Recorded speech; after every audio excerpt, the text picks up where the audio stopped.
রিমান্ডের নামে প্রত্যেকটা বিডিআর সদস্যকে কিভাবে নির্যাতন করা হয়েছে আপনারা কল্পনা করতে পারবেন না। ইলেকট্রিক লাইন দিয়ে সেখানে প্রস্রাব করতে বলা হচ্ছে, এটা কতটা নির্মম অত্যাচার করা যেতে পারে তাদেরকে। 47 জন বিডিআরকে নির্যাতনের মাধ্যমে মিথ্যা সাক্ষী বানানো হয়েছে তাদেরকে।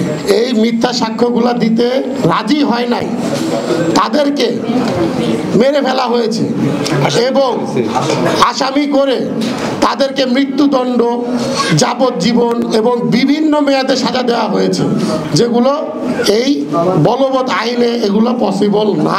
এই ধরনের নির্যাতনগুলো সাধারণত অন্য দেশের সামরিক তথ্য উদ্ঘাটনের জন্য করা হয়। আপনাদেরকে আমি শুধু এতটুকুই বলতে চাই, আমার একটু ভরাক্রান্ত হয়ে আসতেছে জিনিসগুলো বলতে, কারণ ধরেন একজন লোককে যখন উল্টো ঝুলিয়ে পেটানো হয়, নাক বেঁধে মুখের মধ্যে গরম পানি ঢালা হয়, নখ উপড়িয়ে ফেলা হয়, এটা কোন জায়গায় কোন আইনে আছে এগুলো?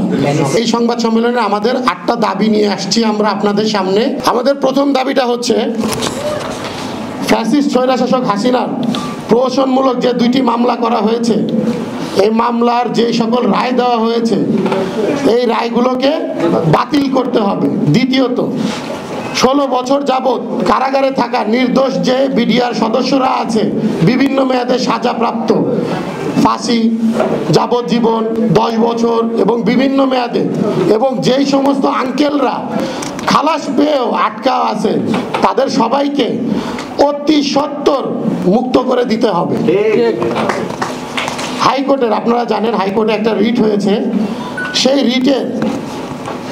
রিট অনুযায়ী দ্রুত পুনঃতদন্ত শুরু করতে হবে এবং এই তদন্তটা যেন সঠিক এবং নিরপেক্ষ হয় সেটা জাতির সামনে প্রকাশ করতে হবে। 4 নম্বর, নিরীহ বিডিআরদের রিমান্ডে নির্যাতনের ফলে যে মৃত্যুগুলো হয়েছে তার সঠিক তথ্য উদ্ঘাটন করতে হবে এবং প্রকৃত দোষীদের শাস্তির আওতায় আনতে হবে।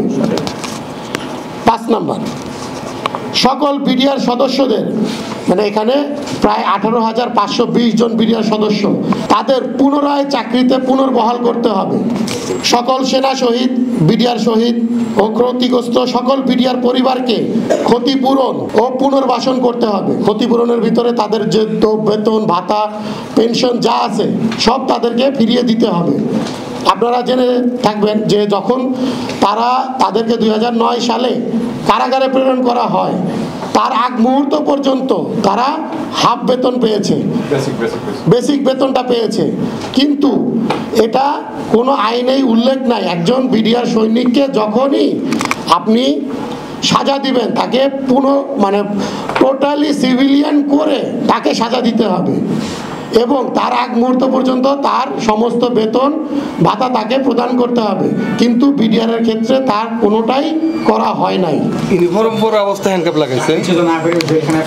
7 নম্বর যে আমাদের দাবিটা সেটা হচ্ছে বাংলাদেশ রাইফেলস যে নামটা ছিল বিডিআর এর, সেটাকে পুনরায় প্রতিস্থাপন করতে হবে। 8 নম্বর দাবিটা হচ্ছে 25-26 ফেব্রুয়ারি এটাকে সেনা শহীদ দিবস হিসাবে ঘোষণা